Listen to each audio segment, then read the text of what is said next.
We gonna start? You're good? Okay. Yeah. I thought Jamie was having me start without you. I'm like, oh, no, it's okay. Okay. All right, we're gonna get started. Welcome everybody to the 2025 Fire Sense Kickoff. I'm Joel Ferry. I'm the Executive Director of the Department of Natural Resources, and it's a pleasure being with you today. Today we're coming together as one team in a unified effort to take on wildfire risk, and we're going to discuss what this fire season is going to look like.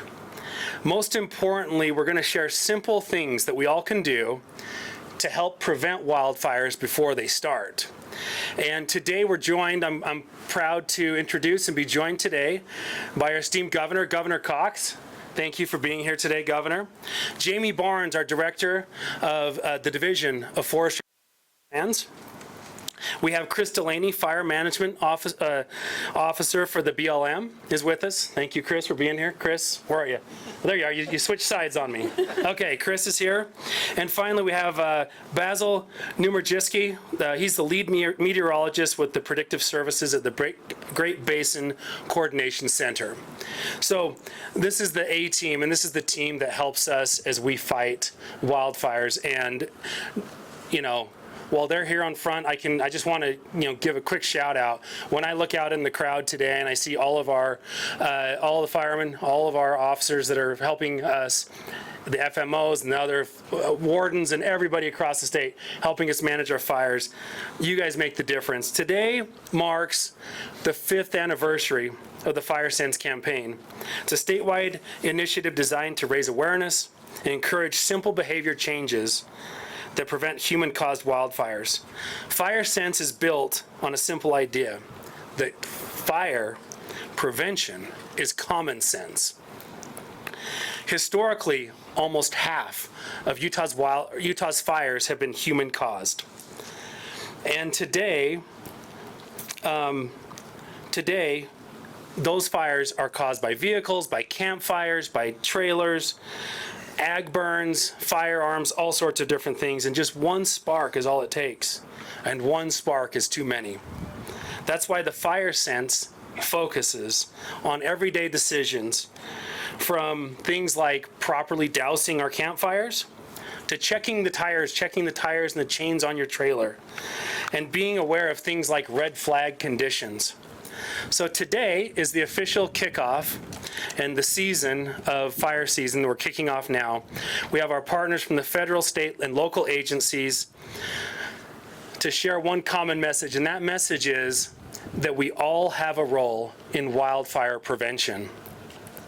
Let's stay safe, let's stay aware, and let's use good fire sense. So today we're going to hear first from Governor Cox. Then we will hear from Director Jamie Barnes with Division of Forestry, Fire and State Lands. We'll then hear from Chris Delaney with BLM. He represents the Utah Wildfire Oversight Committee. And finally, we'll hear from Basil Numerjiski with the Great Basin Coordination Center. So Governor Cox, turn it over to you. Thanks, Joe.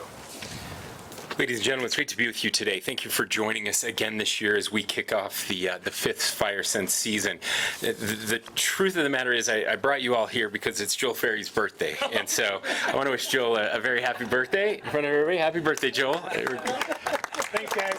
We're lucky to have Director Ferry with us, but in all seriousness, it's incredible to see all of our partners here with us once again. Thank you. There was a time perhaps in the past when local firefighting was different from state, was different from federal, and that's no longer the case. As our state continues to grow, as wildfire danger continues to grow, we have to work seamlessly together, and this is a reflection of that seamless work that happens all the time.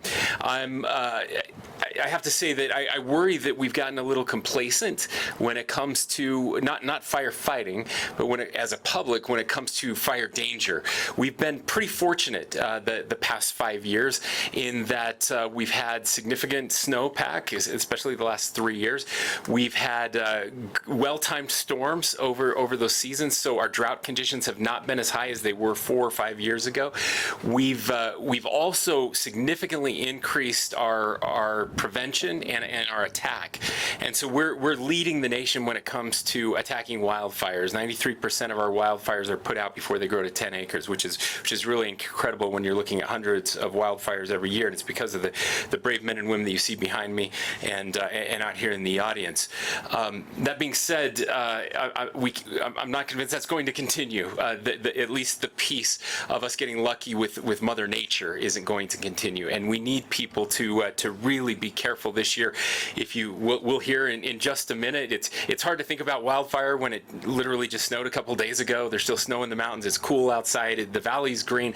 It looks amazing. But if you look at the forecast, we're headed that direction. It's going to be dry and hot coming up very quickly, and it does turn very quickly. And so we've already had some big wildfires in our state. Well, not big. They were little because we got on them, but could have been big wildfires. So we need people to be especially careful right now. Also, I think it was an important reminder when we saw what happened in California last year. I just returned from California this morning and had conversations with some of the people who were involved back there with the wildfires. Still devastating. There are still places in California where you can't drive. You can't enter unless you have a special card because you have property there because of the devastation. Thousands of people who lost their homes, dozens of people who lost their lives, and we want to make sure that doesn't happen here. But let me assure you that it could happen here if we're not careful. So because of that, I recently issued an executive order to establish a new wildfire management working group that will ensure we are coordinated, proactive, and ready for the challenges of 2025. This executive order also emphasizes both fire prevention and post-fire recovery planning for when fires do happen. Our firefighters and land managers exhibit remarkable dedication. They work tirelessly for Utahns and support our partners all across the West. Not only do they fight fires here, they go to other states and fight their fires. This really exemplifies the Utah way. We have an innovative, aggressive, and community-focused approach to wildfire management, as I mentioned, stopping and catching 93% of wildfires during the initial attack phase. Last year's early fire activity was predominantly human-caused, underscoring, as Joel mentioned, the importance of statewide prevention campaign, FireSense. While FireSense has helped reduce the number of human-caused fires over previous years significantly, 57% of those are still human-caused, and that's too high. So we know that preventing wildfire starts with all of us. FireSense isn't just a slogan. It's a call to action for all of us to be in that sense, always be thinking about fire danger. There are lots of things that we can do to protect our communities. As homeowners, we would encourage you especially to create defensible space. I cannot reiterate this enough. If you build close to the mountains, anywhere in a place like this, if you don't have lots of clear space around your home is a fire danger, and that puts all of these people in danger as well because they'll be fighting to try to protect your life and your structure. I know it's beautiful to have trees and shrubs all over your yard, close to your home, your cabin, wherever it is. Don't do it. It's not worth it. Always build an emergency kit so you have something with you in case you have to evacuate quickly. Know your evacuation routes. That's very important. Sometimes you will have merely seconds to get out before a fire traps you in your home. So know those evacuation routes and sign up for alerts at utahfiresense.org and beready.utah.gov. Now, Utah is a wildfire community. From firefighters to fire wardens, prevention and mitigation staff to program leaders are among the best in the country. Your courage, dedication, and sense of purpose are vital in protecting lives. We're proud of you and we thank you. As we look forward to a fun 2025, we will continue to improve, forge partnerships, and set even higher standards for wildfire preparedness in the West. Our goal is not just to maintain our current success, but to surpass it. With your continued support and active participation, we can achieve this. Thank you.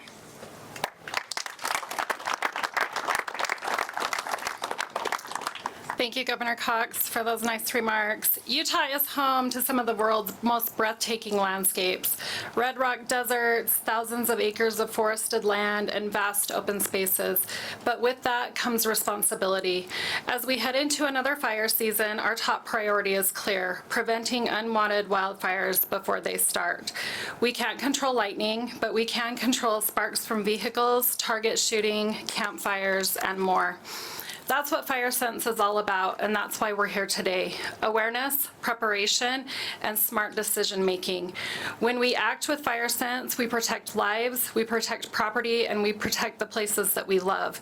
In 2024, Utah had more active wildfire season than in 2023 and 2022. 57% of the wildfires were human caused, a big improvement from 77% before Fire Sense began. That's progress, but we are not done. We cannot become complacent. 4 of the 5 largest wildfires last year in Utah were preventable. The best way to stop a catastrophic fire is to prevent it from starting in the first place. So what does a successful fire season look for us here in Utah? Few large wildfires sparked by people, communities that are prepared and ready for wildfire. More Utahns are using their fire sense, especially on hot, dry, and windy days. Clear, coordinated messaging from every agency, from local districts to our federal partners, and it takes all of us working together to keep Utah safe. So here's what we can do right now, today, and again, the reasons that we're here. Before you light a campfire, check for restrictions in your area. Make sure that you can have a campfire, and before you leave, put it out. Completely douse it, stir, and repeat until it's close to touch. Before you take the family out on your next big adventure, make sure your trailer is secure, that the chains are they're not dragging, and make sure any worn tires, brakes are with the vehicle in maintenance. Utah's leading the cause of human-caused wildfires and vehicle roadside starts in a good way by reducing them. Before you target shoot, pick a safe backdrop. Never shoot near rocks or dry vegetation. Exploding targets, remember, are not allowed on public lands. Please, before you head out, fireproof your fun. This summer, let's do our part. Let's reduce wildfire starts, and let's protect our neighbors, our first responders, and our landscapes. Let's show the nation what it means to live and recreate with Fire Sense. Chris?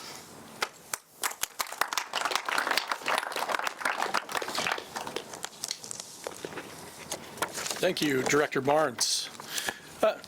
Excuse me. Good afternoon. My name is Chris Delaney. As mentioned before, I'm the State Fire Management Officer for the BLM here in Utah. I also have the privilege of being the chair to the Utah Oversight Committee.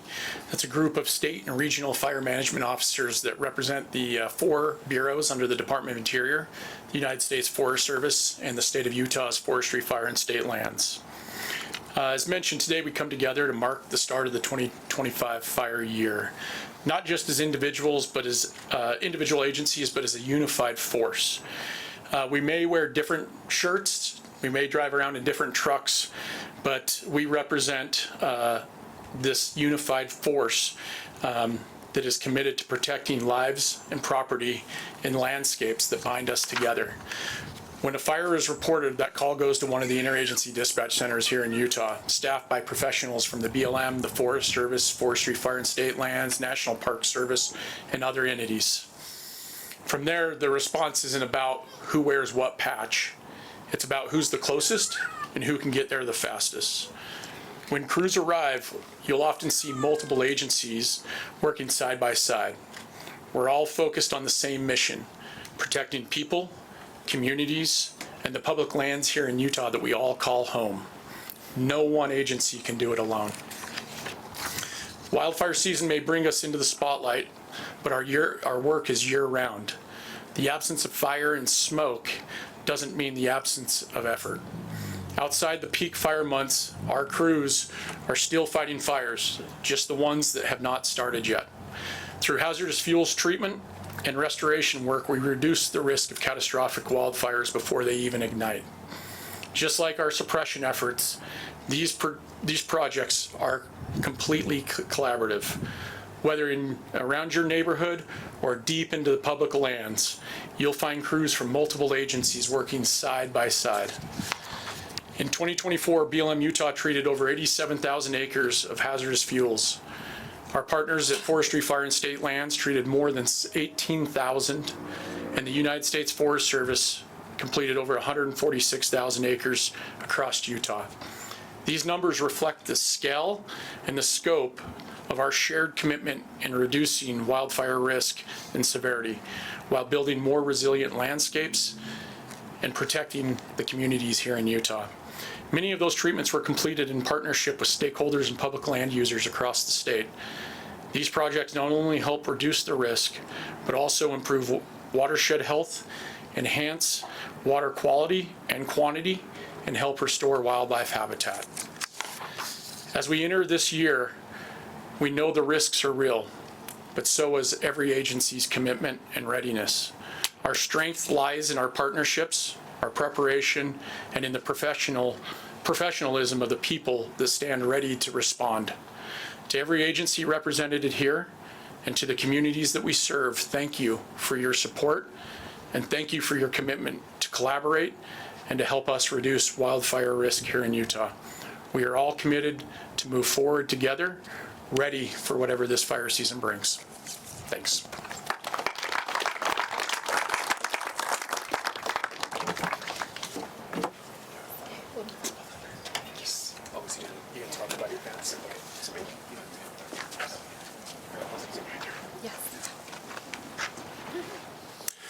Good afternoon, everyone. My name is Basil Numerjitsky. I'm the lead meteorologist with Predictive Services. We're a multi-agency group all across the country. We have a team of 3 meteorologists here in Utah. We produce a lot of tactical short-term and longer-term strategic outlooks that we issue to help our firefighters get a gauge of what's going to be going on and where and how bad. So we are the official producers of the 4-month seasonal outlook for fire. And so we have our maps here. I'm going to try to still be near the mic and talk about things. So I'll point your attention to the first graphic here that you can see on our yellow BLM fire truck. This is the U.S. Drought Monitor, and I often get a question, comes up every year, it's like, hey, it's been really dry, it's been drought, so we're gonna have a bad fire season, right? And the answer to that is, yeah. And then I get the other folks, usually from the lower elevations, and they're like, hey, we had a really wet winter, we're gonna have a big grass crop, and when it dries out, we're gonna have a really bad fire season, right? And the answer to that is a yes also, so we have to qualify it a little bit. When we have large-scale drought over the winter that affects our snowpack, has lower than normal snowpack, that directly affects the middle to higher elevations, our heavier fuels, our timbered areas, and the general consensus is that the drier things are and also the lower the snowpack in the higher elevations, the quicker that ground becomes exposed to the free air when the snow melts, the quicker it dries out, the more susceptible it is to lightning strikes when lightning does occur.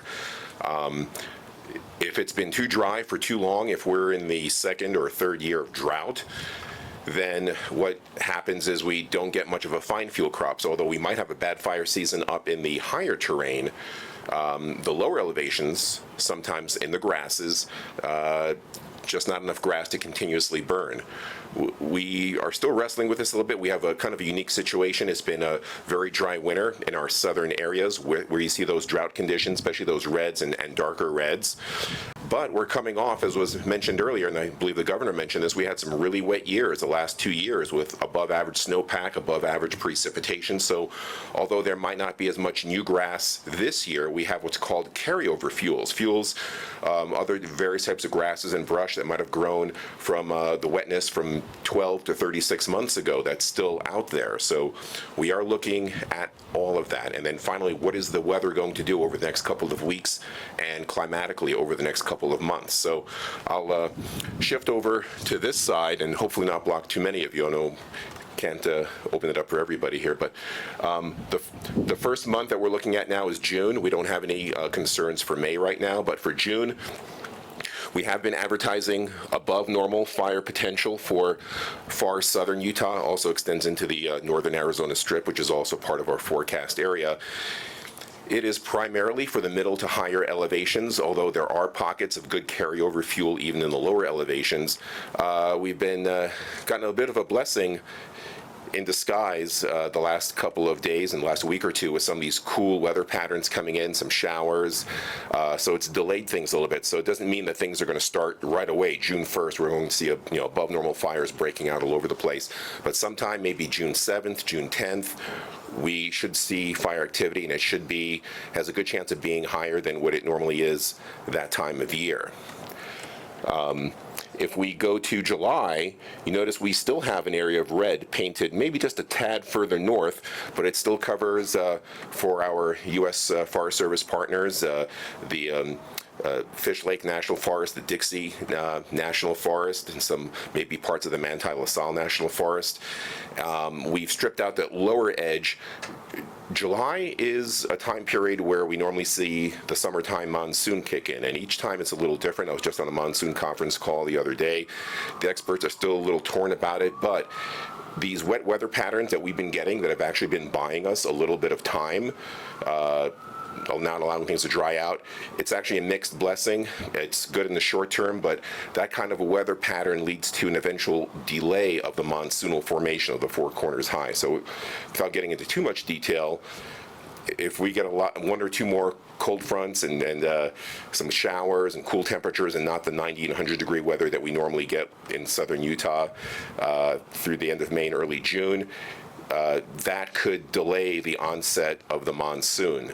If it delays for a whole season, we actually affectionately call that the non-soon. And we've had a couple of years in the past where the monsoon really didn't make a presence until the end of July or early August. And I'm not sure who coined that phrase, but had a couple of firefighters asking, "Where's the monsoon?" And I think one of them came up with a non-soon adjective, so I kind of like that. So I'll use that. We'll see if that develops. We're uncertain yet, but we are pretty certain that at least into the first half of July, the southern areas of the middle and higher elevations will have some fire issues, and maybe some of the lower elevations too with the good carryover fuels. Now the rest of the map is normal, and normal in July for the rest of Utah is tens of thousands of acres burning. That's normal. So we feel that as we get into July and into August, where August is normal, you see a large shift in our area we forecast for Nevada and Idaho, and that's where the main focus is going to be for above normal. But we feel that in August, August is a very busy time of year for the northern half of the state. So it looks like the way things are staged, everyone gets a little bit, starting with the south and then progressively going to the north. So definitely looking at a really good potential for a much busier fire season than we've had the last 2 or 3 years. So definitely want to keep the awareness up. Heard some good tips from all our firefighters, and we'll see how it all plays out. Thank you.